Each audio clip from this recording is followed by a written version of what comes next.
Добрый день! Сегодня я подниму такую тему, как не бояться чистого листа. Покажу вам один простой, но очень действенный прием. У меня удлиненный формат, вертикальный, 14 на 29 сантиметров. Как обычно, ссылка на фотореференс под этим видео.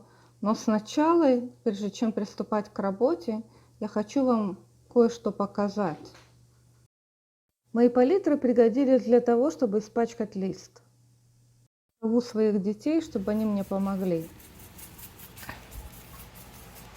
И подеремся. Можно сверху накапать, можно пальцами размазывать, ладонью шлепать по листу. Прекрасный белый лист испорчен, теперь можно портить дальше. Слева 4 наброска, правый сверху я использую. Сегодня не пошаговый урок. Описывала процесс часа 2, поэтому общие вещи объясняю. Набрасываю, где у меня будет домик, где будут масса деревьев на заднем плане, среднем и переднем.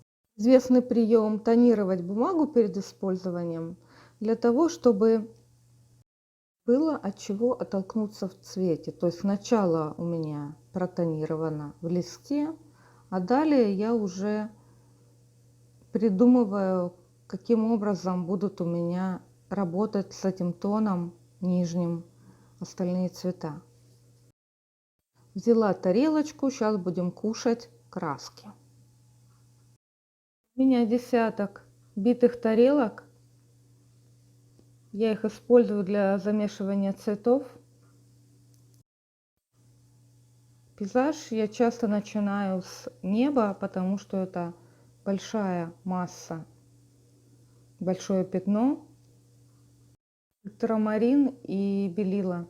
Получается небесная голубая, может быть более в фиолетовую сторону. Потому что у меня здесь такой желтоватый теплый был на фоне. Хотелось от него оттолкнуться. Далее деревья на заднем плане. Прусская синяя для деревьев для основы. Далее я буду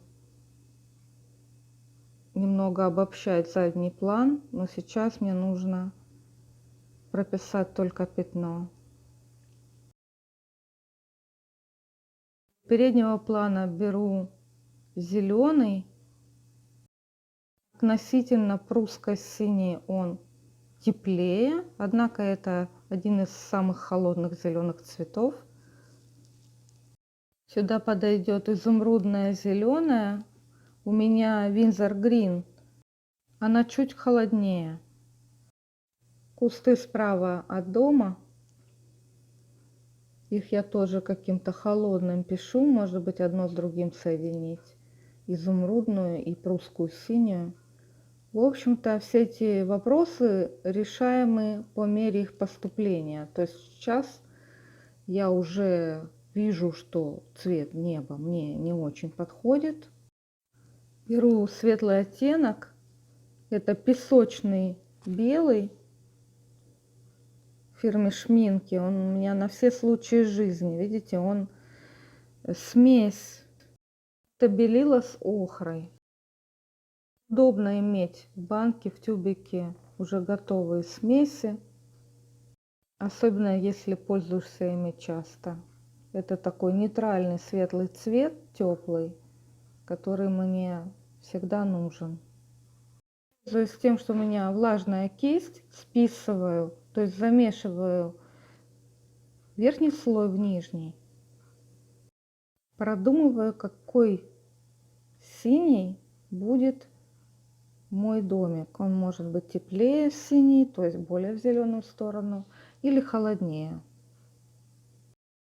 Уплотняю по тону передний план. Там, где будет у меня куст с розами впереди.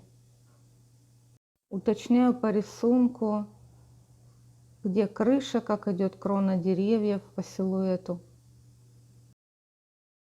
Вижу, что дерево на заднем плане, и вообще все зеленые, недостаточно насыщенные. Прохожусь более синим, используя прусскую синюю, домиком тоже работаю. В общем, на данном этапе я вижу, что все по тону у меня светлее, чем я планировала. Появляются гроздья светло-зеленых цветов, и я уже сажу розы, контраст на передний план.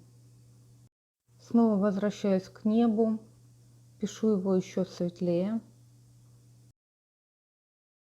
Работаю с землей, оставляю ее вот такого примерно цвета, как была моя подложка. Вот здесь оранжевый, я его потом заглушу, потому что он слишком яркий. Пробую обозначить таким цветом небо, чтобы шла игра земля-небо. Но затем решаю, что мне не нужно это, и списываю этот яркий оранжевый. Если у меня есть достаточно времени и творческого ресурса, я ставлю камеру сверху. Процесс может занять полчаса, а может 2 часа. Поэтому запись потом приходится, как сейчас, увеличивать для того, чтобы объяснить основные вещи. Я могу задать себе вопрос, ну почему же ты, Юля, не садишься специально под видео, не делаешь какой-то мастер-класс на полчасика, на 20 минут, что-то очень простое. Почему нужно записывать 2 часа, как ты мучаешься и делаешь что-то, никак не получается у тебя это сделать? Потому что ежедневно, ежечасно в творчестве я развиваюсь. Если я делаю на камеру что-то задуманное, то развития я при этом не получаю. Развитие – это поставленные творческие задачи, которые не решены заранее. Чтобы не очень занудствовать, сегодня я еще покажу вам один прием, который я использовала в этой работе. После первой прописки гуашью лист у меня пошел волнами. Решить этот вопрос очень просто. Можно погладить бумагу утюгом. Кладу сверху тонкий чистый лист. После того, как лист стал ровным, по нему уже проще работать карандашами. И следующий слой гуаши тоже идет равномерно. Спасибо, что были со мной эти 8 минут. Ставьте лайк, подписывайтесь. Знаете, что у меня много видео, где я показываю свои работы, о них рассказываю.